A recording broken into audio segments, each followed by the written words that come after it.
এবার বিপিএল এ ঢাকার ফ্র্যাঞ্চাইজি কিনলো সাকিব খান। ঢাকার ক্যাপ্টেন থাকবেন সাকিব আল হাসান। বিস্তারিত প্রতিবেদনে। বাংলাদেশ প্রিমিয়ার লিগ বিপিএল এর দল কিনেছেন রিমার্ক হেরল্যান্ড। দেশের সবচেয়ে বড় ঘরোয়া এই টুর্নামেন্টে ঢাকার ফ্র্যাঞ্চাইজি কিনেছে প্রসাধনী ব্যবসার সঙ্গে সংযুক্ত সুনামধন্য প্রতিষ্ঠানটি।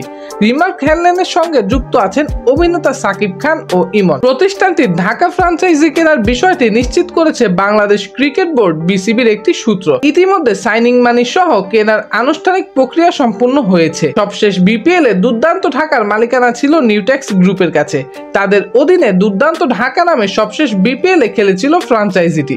নিউটেক্স গ্রুপ মালিকানা পায় রূপা গ্রুপের কাছ থেকে। রূপা গ্রুপের অধীনে দলের নাম ছিল ঢাকা ডমিনেটর্স। বিভিন্ন সময়ে বিভিন্ন নামে হাজির হয়েছে ঢাকার ফ্র্যাঞ্চাইজিটি। এর আগে Dhaka Gladiators, Dhaka Dynamites, Dhaka Platoon, Minister Dhaka ও সবশেষে ঢাকা ডমিনেটর্স নামেও খেলেছে এই ফ্র্যাঞ্চাইজিটি। এবারও নাম বদল হবে বলে জানিয়েছে সংশ্লিষ্ট প্রতিষ্ঠান। চলতি বছরের শেষে এবারের বিপিএল মাঠে গড়াতে পারে।